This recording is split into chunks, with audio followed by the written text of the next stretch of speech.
नमस्कार दोस्तों, क्या आपने कभी सोचा कि एक छोटा सा द्वीप भारत जैसे विशाल देश पर कैसे राज करने लगा?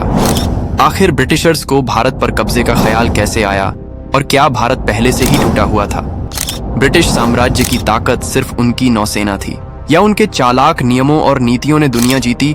और क्या भारत की संपत्ति ने उन्हें साम्राज्य का सपना दिखाया या ये सिर्फ एक मिथक है? ब्रिटिश राज से पहले भारत की क्या स्थिति थी? क्या वो एकजुट था या बिखरा हुआ? और ब्रिटिश नियमों ने भारत को कैसे बदल दी? क्या इसके कुछ फायदे भी थे? तो चलिए इन सवालों के जवाब ढूंढने के लिए 18th सेंचुरी में चलते हैं। ये वो दौर था जब ब्रिटेन ने समुद्र पार करने का सपना देखा। ब्रिटिश साम्राज्य की कहानी शुरू होती है 15 में, जब इंग्लैंड ने स्पेनिश आर्माडा को हराया। ये जीत ने इंग्लैंड को समुद्र का नया बादशाह बनाया। स्पेन और पुर्तगाल उस वक्त विश्व के मालिक थे, लेकिन इंग्लैंड ने जल्दी ही नई दुनिया की खोज में कदम रखा। 1600 में क्वीन एलिजाबेथ प्रथम ने ईस्ट इंडिया कंपनी को चार्टर दिया। ये कंपनी भारत के मसालों और रेशम के लिए बनाई गई थी। उस समय भारत मुगल साम्राज्य के चरम पर था। अकबर जैसे शासकों ने भारत को धनवान और सांस्कृतिक रूप से समृद्ध बनाया था। मुगल दरबार में सोना, चांदी और हीरे चमकते थे। भारत की जीडीपी विश्व की 25% थी, जो यूरोप के किसी भी देश से ज्यादा थी। लेकिन मुगल साम्राज्य में आंतरिक कमजोरियां थीं। क्षेत्रीय शासक जैसे मराठा और सिख अपनी ताकत बढ़ा रहे थे। 618 कंपनी का पहला जहाज सूरत पहुंचा। ये भारत में ब्रिटिश व्यापार की शुरुआत थी। कंपनी ने सूरत में पहली फैक्ट्री बनाई। वो मसाले, कपास और नील भारत से इंग्लैंड ले जाते थे। 1612 में अंग्रेजों ने मुगल सम्राट जहांगीर से व्यापार की इजाजत ली। ये भारत में उनकी पहली आधिकारिक मौजूदगी थी। लेकिन ब्रिटिशर्स का ब्रिटिश का सिर्फ व्यापार नहीं था। भारत की असीम संपत्ति ने उन्हें साम्राज्य का ख्याल दिया। कि भारत की मलमल यूरोप में इतनी मशहूर थी कि लोग उसे हवा में बुना हुआ कहते थे। ये ब्रिटिश व्यापारियों का लालच बढ़ा रहा था। 19 में कंपनी ने मद्रास में दूसरी फैक्ट्री बनाई। ये दक्षिण भारत में उनका पहला बड़ा ठिकाना था। 1688 में पुर्तगालियों ने बॉम्बे मुंबई को ब्रिटेन को दहेज में दिया। ये भारत में ब्रिटिश साम्राज्य का पहला क्षेत्रीय कब्जा था। कंपनी ने जल्दी ही अपनी सैन्य ताकत बढ़ाई। उन्होंने स्थानीय सैनिकों को भर्ती कर सिपाही सेना बनाई। 1700 तक कंपनी के पास 3000 सैनिकों की फौज थी। ये भारत में उनकी ताकत का पहला संकेत था। लेकिन मुगल साम्राज्य में औरंगजेब की मृत्यु 1707 के बाद अराजकता फैली। क्षेत्रीय शासकों ने स्वायत्तता की मांग शुरू की। राजकत्ता ने कंपनी को मौका दिया। उन्होंने स्थानीय राजाओं के साथ गठजोड़ किए और बांटो और राज करो की नीति अपनाई। 40s में फ्रेंच ईस्ट इंडिया कंपनी से टक्कर शुरू हुई। ये भारत में यूरोपीय शक्तियां की होड़ थीं। 1757 में रॉबर्ट क्लाइव ने प्लासी की लड़ाई में बंगाल के नवाब से राजौदौला को हराया। ये ब्रिटिश साम्राज्य की भारत में नींव थी। प्लासी में जीत का राज था। विश्वासघात मीर जाफर ने नवाब को धोखा दिया। कंपनी ने मीर जाफर को बंगाल का नवाब बनाया। बंगाल की लूट ने कंपनी को अरबों रुपए दिए। ये धन ब्रिटिश साम्राज्य की आर्थिक रीढ़ बना। में बक्सर की लड़ाई में कंपनी ने मुगल सम्राट और अवध के नवाब को हराया। इससे उत्तर भारत पर उनका कब्जा पक्का हुआ। तो 85 में कंपनी को दीवानी मिली। बंगाल, बिहार और उड़ीसा में टैक्स वसूलने का अधिकार। यह भारत में ब्रिटिश शासन की शुरुआत थी। दीवानी से कंपनी को हर साल 3 मिलियन पाउंड की कमाई हुई। ये आज के $400 बिलियन के बराबर है। लेकिन भारत में ब्रिटिश शासन की शुरुआत से पहले क्या स्थिति थी? मुगल साम्राज्य धनवान था, लेकिन क्षेत्रीय टकराव बढ़ रहे थे। मराठों ने पश्चिम में, सिखों ने पंजाब में और मैसूर में टीपू सुल्तान ने अपनी ताकत बनाई थी। ये ब्रिटिशर्स के लिए चुनौती थी।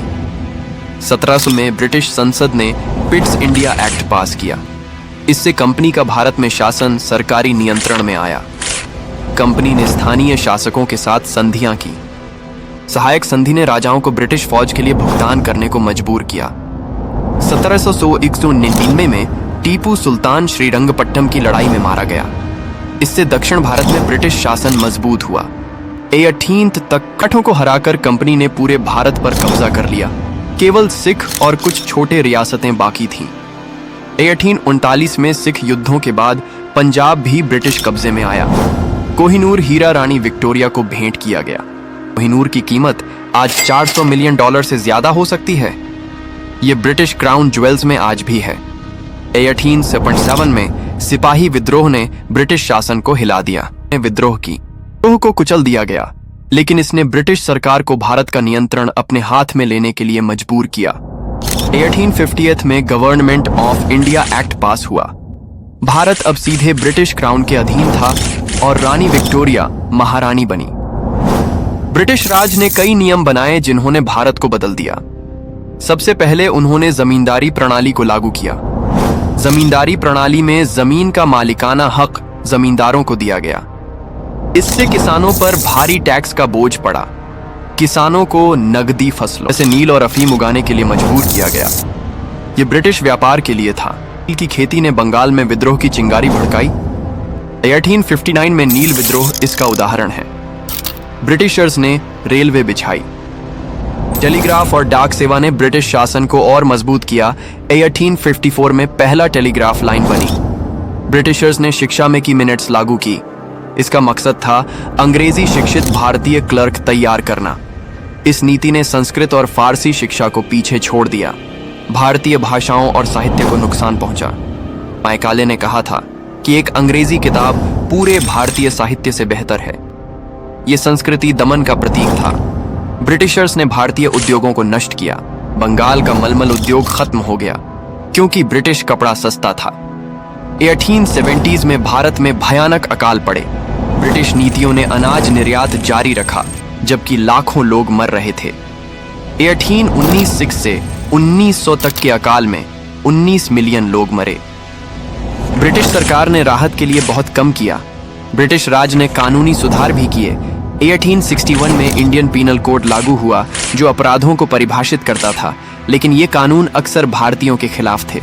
उदाहरण के लिए पर सेंसरशिप और हथियारों पर प्रतिबंध सबंदी। 8 में आर्म्स एक्ट ने भारतीयों को हथियार रखने से रोका। ये विद्रोह को दबाने की नीति थी। 1885 में इंडियन नेशनल कांग्रेस की स्थापना हुई। ये ब्रिटिश शासन के खिलाफ संगठित विरोध की शुरुआत थी। ब्रिटिशर्स ने बांटो और राज करो की नीति को और तेज किया। हिंदू मुस्लिम तनाव को बढ़ावा दिया गया। 1905 में बंगाल विभाजन ने धार्मिक आधार पर लोगों को बांटा।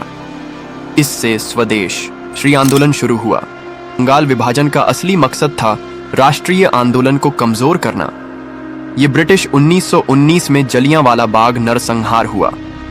जनरल डायर ने निहत्थे प्रदर्शनकारियों पर गोलियां चलवाई। इस नरसंहार में 400 से 1000 लोग मारे गए। यह ब्रिटिश क्रूरता का सबसे बड़ा उदाहरण था। इसमें गांधी जी ने असहयोग आंदोलन शुरू किया। लोगों ने ब्रिटिश सामान का बहिष्कार किया और स्वदेशी अपनाया। 30 में नमक सत्याग्रह ने दुनिया का ध्यान खींचा। गांधी जी का दांडी मार्च आजादी की मशाल बना। ब्रिटिशर्स ने हजारों नेताओं को जेल में डाला, लेकिन भारतीयों का हौसला टूटा नहीं। 35 में गवर्नमेंट ऑफ इंडिया एक्ट ने प्रांतीय स्वायत्तता दी, लेकिन असली सत्ता ब्रिटिशर्स के पास थी। सेकेंड वर्ल्ड वॉर 2030 से 45 ब्रिटिश साम्राज्य के लिए अंत की शुरुआत था। भारत ने 2.5 मिलियन सैनिक दिए, लेकिन आजादी की मांग बढ़ी। 20 में क्विट इंडिया मूवमेंट ने ब्रिटिश शासन को हिला दिया। करो या मरो का नारा गूंज उठा। युद्ध ने ब्रिक रूप से तोड़ दिया। अमेरिका से कर्ज लेना पड़ा और साम्राज्य कमजोर हो गया। 43 में भारत और पाकिस्तान को आजादी मिली। ब्रिटिश साम्राज्य का भारत में शासन खत्म हुआ, लेकिन इसकी विरासत आज भी भारत में दिखती है। भारत से ब्रिटेन ने $45 ट्रिलियन की संपत्ति लूटी। ये आज के हिसाब से अनुमान है। शासन से पहले भारत का कपड़ा उद्योग विश्व में अग्रणी था, लेकिन ब्रिटिश नीतियों ने इसे बर्बाद कर दिया। ब्रिटिशर्स ने भारत में सिविल सर्विस बनाई, लेकिन इसका मकसद था भारतीयों को प्रशासन से दूर रखना। ब्रिटिशर्स ने भारत में चाय की खेती शुरू की। असम की चाय आज भी विश्व प्रसिद्ध है। ब्रिटिश शासन ने भारत में अंग्रेजी शिक्षा को बढ़ावा दिया, लेकिन इसका लक्ष्य था भारतीयों को ब्राउन साहब बनाना। भारत में ब्रिटिश शासन ने सांस्कृतिक दमन किया। मंदिरों और मस्जिदों को नुकसान पहुंचा और स्थानीय परंपराएं दबाई गईं। ब्रिटिशर्स ने भारत में सड़कों और पुलों का निर्माण किया। लेकिन यह उनके सैन्य और व्यापारिक हितों के लिए था। ब्रिटिशर्स ने भारत में पहली जनगणना 1871 में की। इससे उनकी शासन व्यवस्था मजबूत हुई। ब्रिटिश साम्राज्य ने विश्व में क्रिकेट को फैलाया। भारत में ये आज सबसे लोकप्रिय खेल है, लेकिन ब्रिटिश शासन ने भारतीय खेलों जैसे कबड्डी और कुश्ती को दबाने की कोशिश की। ये सांस्कृतिक हमला था। ब्रिटिश साम्राज्य ने भारत में लॉबिंग का खेल खेला। ईस्ट इंडिया कंपनी ने ब्रिटिश संसद को प्रभावित किया। कंपनी के शेयर होल्डर्स में ब्रिटिश संसद शामिल थे। ये उनके भारत पर कब्जे का राज था। भारत में डाकघरों का जाल बिछाया। 1824 में पहला डाक टिकट जारी हुआ, लेकिन डाक सेवा का मकसद था ब्रिटिश प्रशासन को तेज करना। स्थानीय लोगों को इसका कम फायदा मिला। ब्रिटिश शासन ने भारत में नहरें बनाई, जैसे गंगा नहर, लेकिन इसका उद्देश्य था नकदी फसलों की सिंचाई। ने भारत में अफीम की खेती को बढ़ावा दिया। ये चीन को बेचा जाता था। ब्रिटेन ने चीन पर दबदबा बनाया। भारत इसका केंद्र था। ब्रिटिश साम्राज्य ने भारत में सांप्रदायिक तनाव को हवा दी। 1909 में सुधारों ने अलग निर्वाचन शुरू किया। ये नीति हिंदू मुस्लिम एकता को तोड़ने की चाल थी। इसका परिणाम बंटवारा बना। ब्रिटिश ने भारत में जंगल कानून लागू किया है। 1878 के फॉरेस्ट एक्ट ने आदिवासियों से जंगल छीन लिए। क्या आप जानते हैं कि जंगलों से ब्रिटेन ने रेलवे स्लीपर्स के लिए लकड़ी ली? ब्रिटिशर्स ने भारत में अंग्रेजी प्रेस को बढ़ावा दिया, लेकिन भारतीय प्रेस पर सख्त सेंसरशिप थी। प्रेस एक्ट ने समाचार पत्रों पर और कढ़ाई की। इससे स्वतंत्रता आंदोलन की आवाज दबाने की कोशिश हुई। ब्रिटिश साम्राज्य ने भारत में स्वास्थ्य सेवाएं शुरू की, लेकिन ये मुख्य रूप से ब्रिटिश सैनिकों और अधिकारियों के लिए थी। ब्रिटिश शासन ने भारत में सैन्य सुधार किए। इंडियन आर्मी को ब्रिटिश मॉडल पर प्रशिक्षित किया गया, लेकिन भारतीय सैनिकों को ऊंचे पद नहीं दिए जाते थे। ये नस्लीय भेदभाव का हिस्सा था। ब्रिटिश मंदिरों से सोना और गहने लूटे गए। ये ब्रिटिश म्यूजियम में आज भी है। ब्रिटिश शासन ने भारत में बिजली की शुरुआत की। 1900 में पहला पावर प्लांट बॉम्बे में बना, लेकिन बिजली का फायदा शहरों और ब्रिटिश इलाकों तक सीमित था। गांव अंधेरे में रहे। ब्रिटिश साम्राज्य ने भारत में टैक्स सिस्टम को जटिल बनाया। लैंड रेवेन्यू ने किसानों को कर्ज में डुबो दिया। 18वीं सेंचुरी में भारत में कर्ज के कारण लाखों किसानों ने अपनी जमीन खो दी। ये ब्रिटिश नीतियों का नतीजा था। ब्रिटिशर्स ने भारत में सामाजिक सुधारों को बढ़ावा दिया, लेकिन ये उनके इमेज के लिए था। ब्रिटिश शासन ने भारत में खनन को बढ़ावा दिया। कोयला और लोहे की खदानें ब्रिटिश उद्योगों को सप्लाई करती थीं, लेकिन खनन में काम करने वाले मजदूरों की हालत दयनीय थी। उनकी मजदूरी और सुरक्षा का कोई ध्यान नहीं रखा गया। ब्रिटिश साम्राज्य ने भारत में रंगभेद को बढ़ावा दिया। क्लबों और रेलवे डिब्बों में ओनली यूरोपियन के साइन आम थे। भारतीयों को कई ब्रिटिश में घुसने की इजाजत नहीं थी। यह सामाजिक अपमान का हिस्सा था। ब्रिटिश शासन के अंत में भारत की अर्थव्यवस्था बर्बाद हो चुकी थी। 45 में भारत की जीडीपी विश्व की केवल 3% थी। ब्रिटिश शासन से पहले भारत विश्व व्यापार का केंद्र था, लेकिन 200 साल बाद यह और कमजोर हो गया। ब्रिटिश साम्राज्य ने विश्व को अंग्रेजी भाषा दी। आज भारत में 125 मिलियन लोग अंग्रेजी बोलते हैं, लेकिन इस भाषा ने भारतीय भाषाओं को दबाया। हिंदी, तमिल और बंगाली जैसी भाषाओं को कम महत्व मिला। ब्रिटिश साम्राज्य ने भारत में सिविल इंजीनियरिंग को बढ़ावा दिया। ग्रैंड ट्रंक रोड इसका उदाहरण है, लेकिन ये सड़कें सैन्य और व्यापारिक जरूरतों के लिए थीं। स्थानीय लोगों को इससे सीमित फायदा हुआ। ब्रिटिशर्स ने भारत से चांदी के सिक्के लंदन भेजे। ये भारत की मुद्रा को कमजोर करता था। तो दोस्तों, ये थी भारत के स्वतंत्रता की कहानी। ब्रिटिश राज ने भारत पर 200 साल कब्जा किया, फिर भी भारतीयों ने हार नहीं मानी। 1947 में आजादी मिली और ये हर भारतीय के लिए गर्व की बात है। अगर ब्रिटिश कब्जा न होता तो शायद आज भारत की जीडीपी दुनिया में टॉप पर होती। आज भारत दुनिया की सबसे तेजी से बढ़ती अर्थव्यवस्थाओं में से एक है।